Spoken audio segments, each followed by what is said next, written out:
Hi, thanks for joining us for the Family Plot, Gardening in the Mid-South. I'm Chris Cooper. Last week we showed you how to prune an apple tree. This week we'll prune a peach tree. Also, cabbage is a delicious way to add fiber and vitamin C to your diet. Today we're going to talk about growing it. That's just ahead on the Family Plot, Gardening in the Mid-South. Production funding for the Family Plot, Gardening in the Mid-South is provided by Goodwin's Landscape and Garden Center in Germantown since 1943 and continuing to offer its plants for successful gardening with 7 greenhouses and 3 acres of plants, plus comprehensive landscape services. International Paper Foundation, the WKNO Production Fund, the WKNO Endowment Fund, and by viewers like you. Thank you.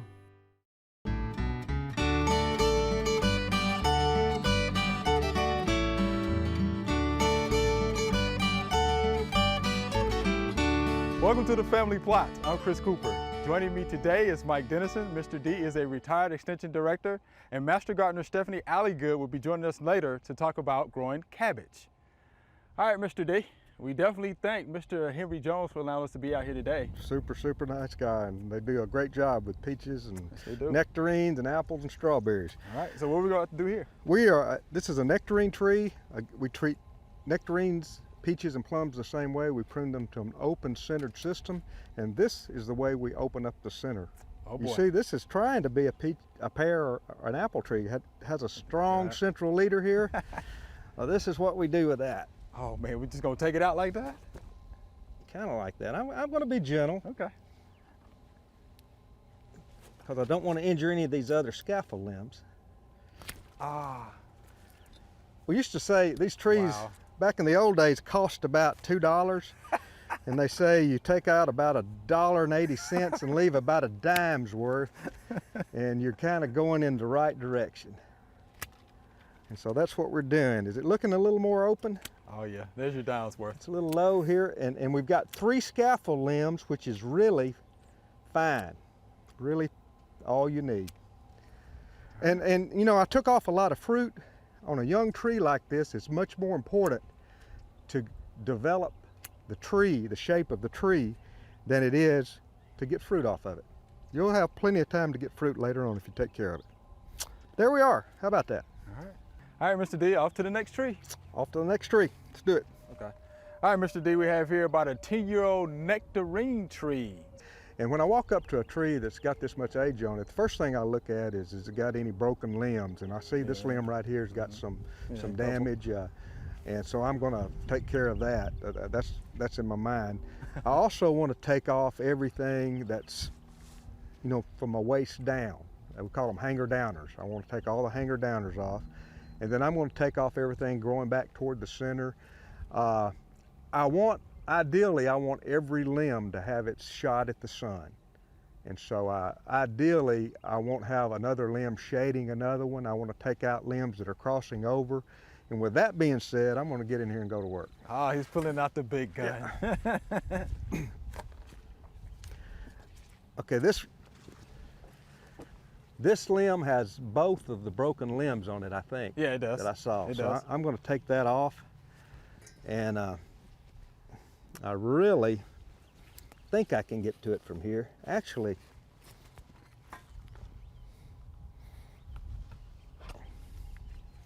this is a little bit easier to handle. Yeah, I'm going to make a little cut on the bottom because I don't want to strip out this tree. And then I'm going to go up again about a half inch. This is about a ½ inch from the trunk. Oh, yeah. Okay? This right here, I want to open up the center a little bit. I'm going to take it off.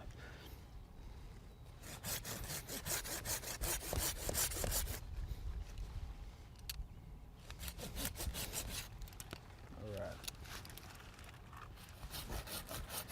Making these double cuts because I don't want to strip off this bark. Grab it, Chris. Yeah, I got it. I don't want to damage the limbs that I'm leaving. Okay, There you are. I got it. Oh yeah. And I like the shears that I use I like the scissors cut shears. I don't like the anvil type shears. They do more damage to the limbs. And you need sharp shears. Okay. This is a hanger downer right here.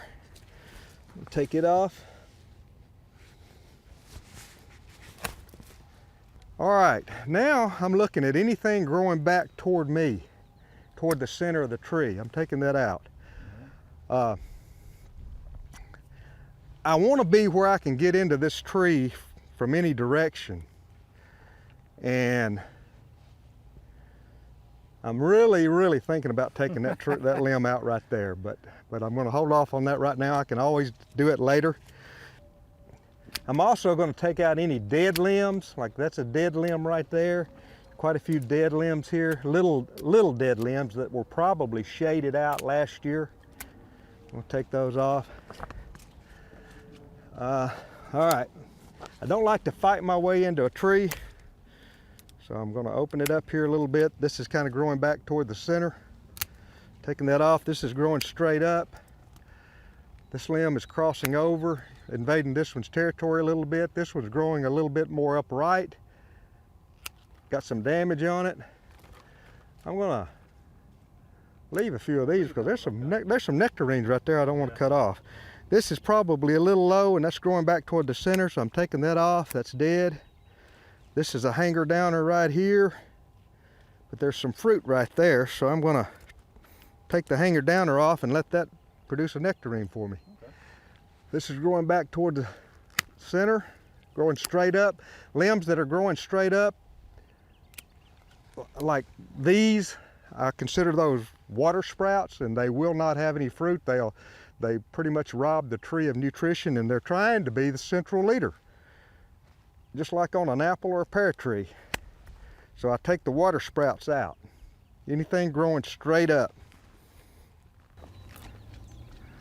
When you have a lot of small limbs on a branch, I'll go in and like take every other one out to give them a little space. And as I go up on these limbs, I'll pretty much take everything on the top part of the limb that has a tendency to grow straight up.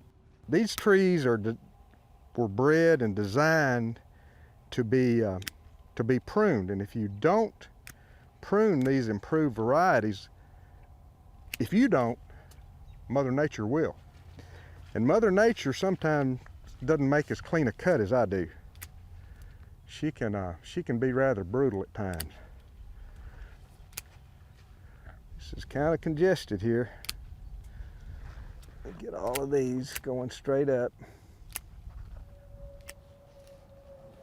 Ideally, on a peach or a nectarine, when you're out here to the side, you'd like all of your fruiting wood to be from about your waist to as high as you can reach.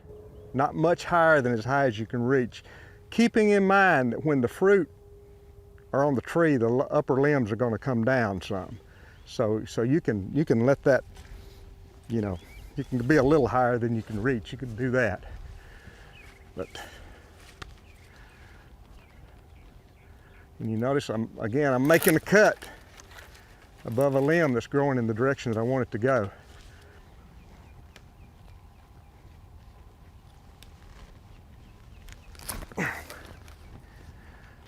Okay, Chris, I could work on this all day. It's like a haircut or clipping a show steer, and you always see another limb you could take off, but got it opened up. This tree is really, it started out, you can see all these trees are like peas in a pod. When they started, they cut them off at 18 to 20 inches, and that's how the scaffold limbs came out at the right height. So they've really done a good job with these fruit trees.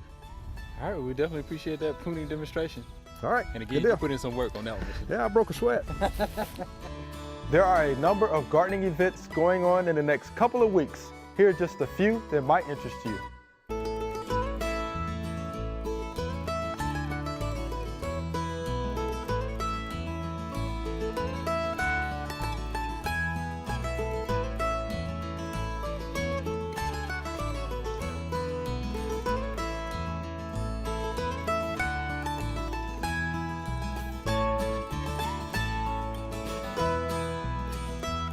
All right, Miss Stephanie, We're going to learn all about cabbage today. Before we get started, Miss Stephanie is a master gardener right here in Shelby County. And again, she's going to let us know all about cabbage. So where do you want to start, Miss Stephanie? Well, I guess we'll start at the beginning where cabbage is a member of the cole crop family, which is a huge, huge family of crops that everyone likes to grow in the spring and the fall. Okay. It's very, very nutritious, so it's very popular crop grown all over the world. Okay. There's lots of vitamin K, vitamin C, fiber, minerals. So it's a very popular thing to grow, and it's not exactly the easiest thing to grow because everybody, all insects want to eat it as well. Sure. And we'll get rabbits. to those insects. And later. rabbits. That's it. And rabbits too. And And rabbits. rabbits Yeah, too. and rabbits. So yeah, it's important to have some kind of barrier for all kinds of critters, rabbits and insects alike. Varieties of cabbage, there's actually 4 different groups. There's the green cabbage that you're used to seeing in the stores. There's red cabbage, which is very similar. There's Savoy cabbage, which is more the crinkly cabbage, which is usually more tender, and maybe you don't cook it quite as much. And then there's lots of Chinese cabbages as well. Okay. All the bok choys and the Napa cabbages. As far as planting goes, you're going to want to plant them. They like cool season, so you're going to plant them as fast as possible.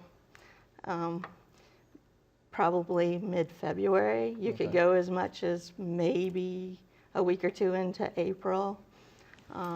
But it all depends on the variety that you choose, because bigger cabbages might have 115 days to harvest, but you could pick smaller types of cabbage that would only be even 35 days, which is like little mini bok choys, or Napa cabbages, which might be only 60 days.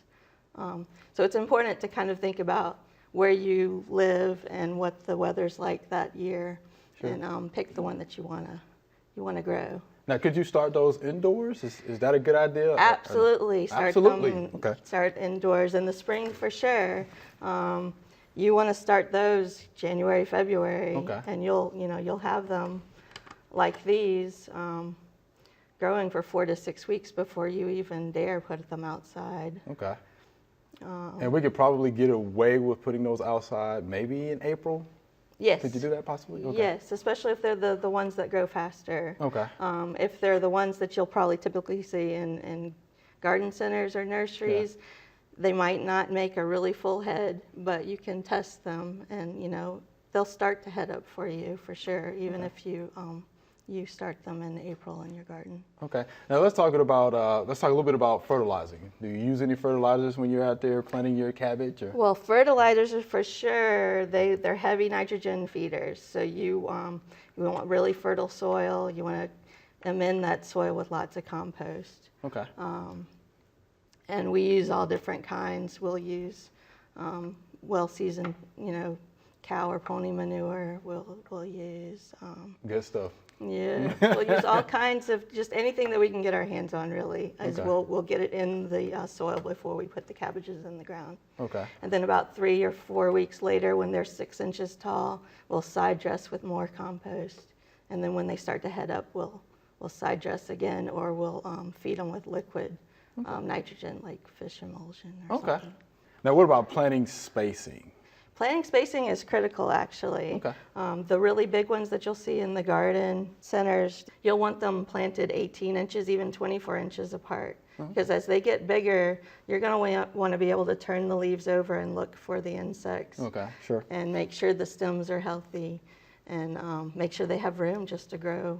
Now, here's the important question. How do you know when it's time to harvest? Well, it's all about watching them grow, and you'll actually test the head and see that they're kind of solid. If they'll look like they're ready to harvest, but you'll kind of give them a squeeze test and see if they're solid or not. If they still have a lot of give, then you want to wait another week or 2. Okay.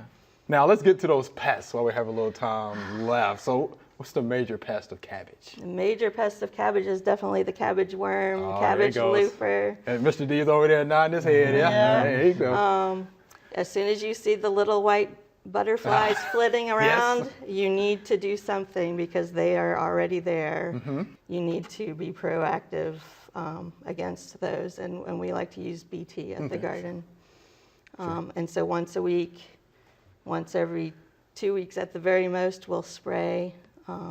It's safe even on harvest day to spray it, but we like to spray it like the day after any harvest, so just to be doubly sure. And if it rains a lot, you might want to think about going out and spraying it Right, again.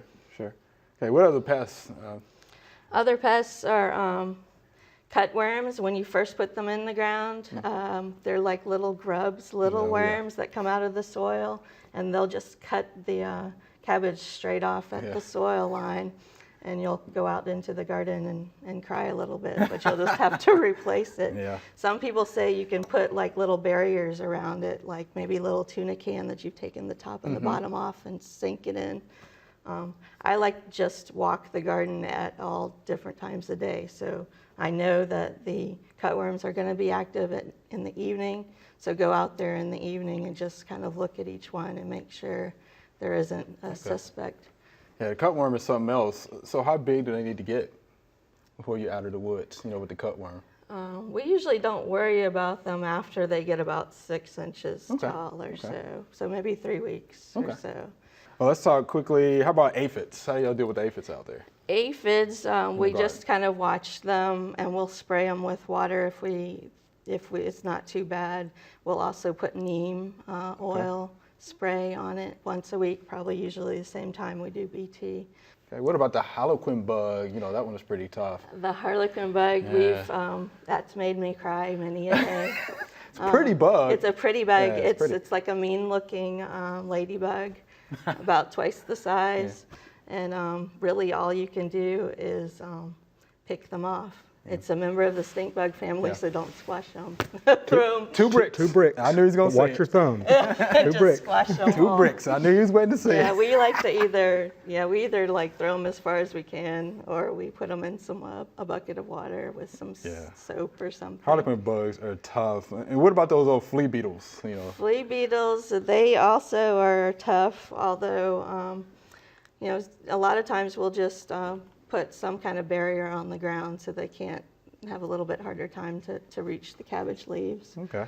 But neem oil would work as well. Okay. And lastly, how about the cabbage maggots? Cabbage maggots, we haven't had trouble with those at the garden. A lot of that is just rotating your cabbages around, making sure you don't have a lot of decomposing material in the ground.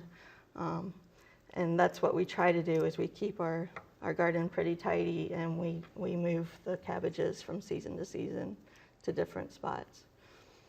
All right then, Miss Stephanie. The folks need to come on out to Carterville Victory Garden and see how you grow these wonderful cabbage. Well, thank you, and I hope to see you. All right. Thanks for being here. Okay, I'm about to control some scale, or try to control some scale on this crepe myrtle. And I have here in this sprayer a dormant oil solution, and that is what we recommend at this time of the year to control crepe myrtle scale. Keep in mind when you use a dormant oil solution that you keep it, it's important that it stays in solution. It will tend to settle out. So shake it up from time to time when you're spraying. Now, I'm going to spray to the point of runoff as far up as I can reach, realizing that this is a large crepe myrtle, very large. I'm going to pay special attention to the trunk and lower limbs. Okay, this, as I mentioned, is a dormant oil product in the jug. And the only time that you'll have a problem using that is if there's a hard freeze forecast within the next 48 hours. It's important that the water carrier in this solution has time to evaporate before you get into any real cold weather conditions. Good coverage, it's important. All right, here's our Q&A session. Miss Stephanie, you jump in there and help us out, all right? All right, here's our first question. How do you feel about using horse manure in your garden beds? Now, wait a minute, Mr. D, before you jump in here. Didn't you just mention pony manure? I did. So you think it's a good idea to use horse manure in Well, your garden beds? The pony manure that we got our hands on is like 10 years old. Oh.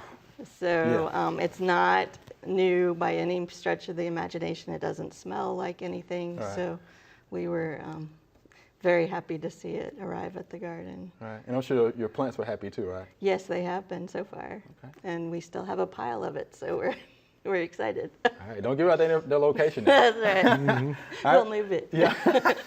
All right, Mr. D. Sounds like it's a good idea that to sounds use like it. a good idea if it's that old. Oh, yeah. And I've pulled up an extension publication that's from Maine and quotes some Washington State Okay. information, and it's really some really good, one of the best publications I've seen on using manure.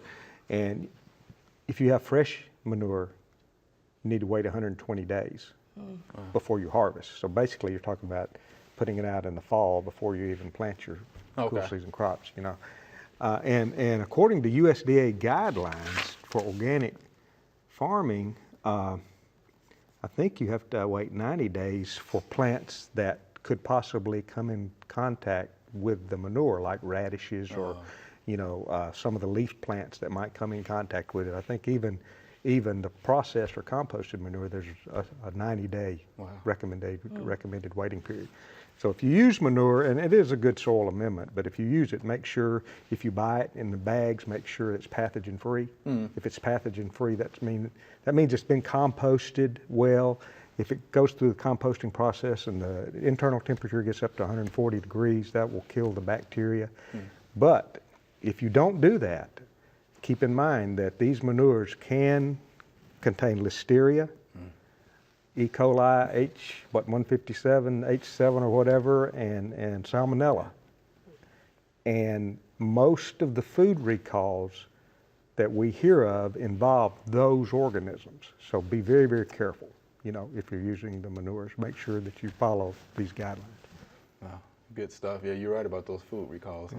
Right. And I was thinking, it also, this publication says don't allow your pets, do not use dog, cat, or pig manure in a garden, because the organisms that live in those, that manure lasts longer, So the horse manure is good, cow manure, chicken as manure? long as it's composted or processed. Composted. Right. All right, good deal. All right, so here's our next question. My maple tree has a Y at the top of the trunk. There's a slightly bigger branch and a slightly smaller branch.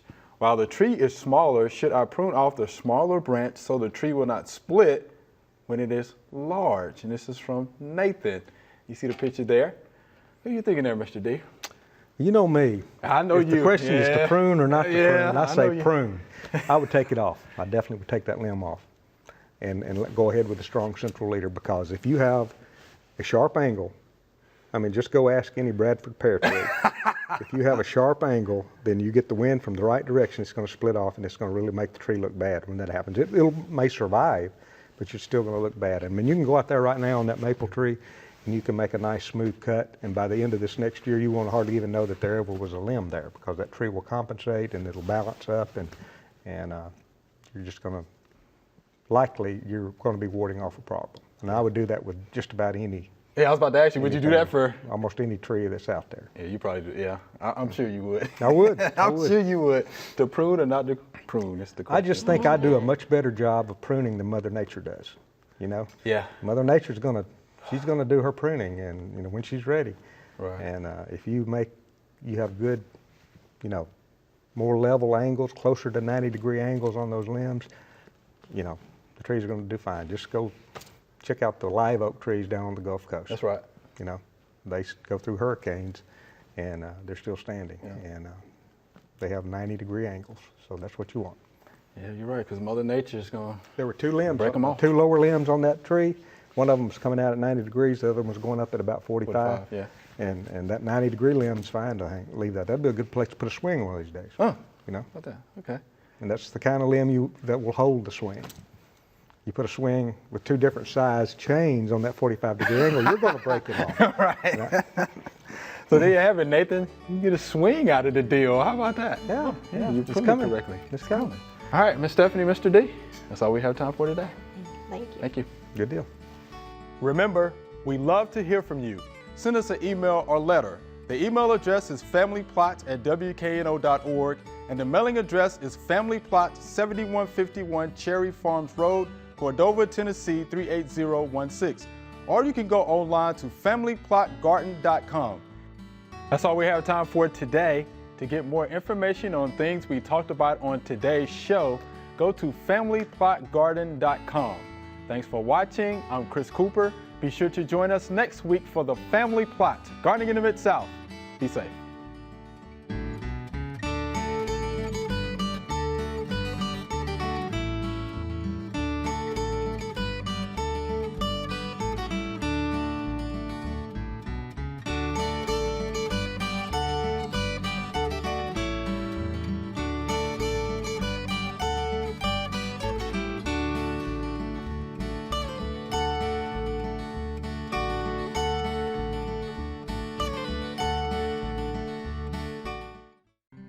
Production funding for the Family Plot, Gardening in the Mid-South is provided by Good Winds Landscape and Garden Center in Germantown since 1943 and continuing to offer its plants for successful gardening with 7 greenhouses and 3 acres of plants, plus comprehensive landscape services. International Paper Foundation, the WKNO Production Fund, the WKNO Endowment Fund, and by viewers like you. Thank you.